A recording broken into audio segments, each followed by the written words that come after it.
this week's episode of In the Weeds, we're going to examine Enlist Soybean and how do you put together an effective weed control program for that technology. I'm standing in front of a weedy check, just give you an idea of the weed population that we have in this field. We're approximately 8 weeks after planting at this point. You see Johnson grass, there's a good bit of goose grass in here as well as large crabgrass, and of course, as in most fields, we have Palmer amaranth present within this field. Come and let's take a look now at putting together some programs. I'm now in Enlist Soybeans, going to talk about starting with a good effective pre-emergence herbicide. In the plot that I'm kneeling in now, we started with Trivence. Trivence has 3 herbicide sites of action, or 3 herbicides comprising the actual product itself. We started with that at planting. We came back into this soybean and we applied Enlist Duo plus Dual Magnum. Enlist Duo is a combination of glyphosate plus 2,4-D, and again, Dual Magnum is a metolachlor product. Really what we're trying to do here is overlap residual herbicides. The first post application was made approximately 4 weeks after planting. 2 weeks after the post-emergence application, we came back with a shot of Liberty over these beans. So with that, these beans will tolerate Liberty, glyphosate or Roundup, as well as the 2,4-D products, Enlist Duo or Enlist One. Looking at the level of control I have here, we made the Liberty application approximately 7 days ago. We're probably 10 days from canopy on these beans. We've got a good residual down at this point, and we should not have further weed emergence in this plot. I'm now standing in another plot of Enlist Soybean, a high level of weed control in this, where we've actually utilized glyphosate, 2,4-D, as well as glufosinate. But one thing that I want to point out in this plot here is we really started with a herbicide mixture, that being trichlor or metribuzin in combination with moccasin, which is a dual-like product, a metolachlor-like product.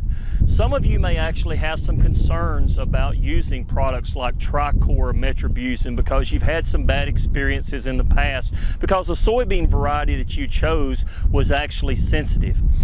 I want to make sure everyone is aware of the fact that we screen all of the varieties that come through the Arkansas OVT program, and we make that information available during the winter months, generally December, January.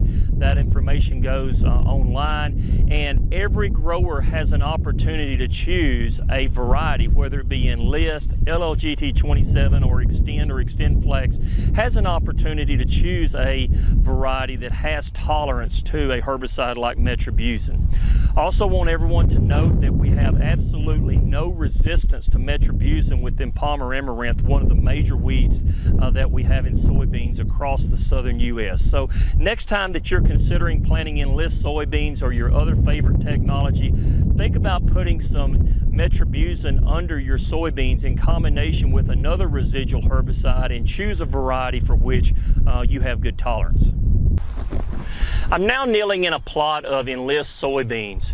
We started this field out with Trivence at planting, and then came back 4 weeks later with Enlist Duo plus Dual Magnum. And then that's it.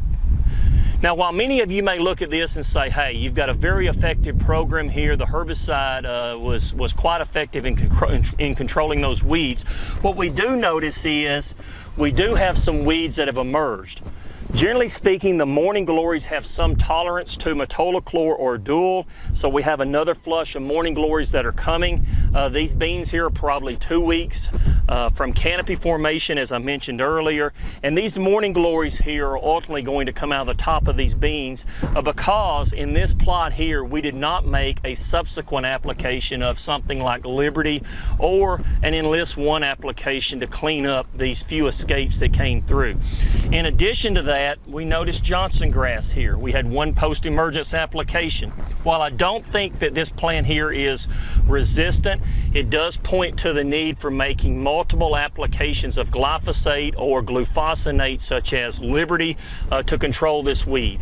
While I'm also pointing to this weed, I would just like to indicate that we see a good bit of resistance within certain areas of the state of Arkansas to glyphosate, as well as to some of our FOP herbicides, things like Fusilade and Assure.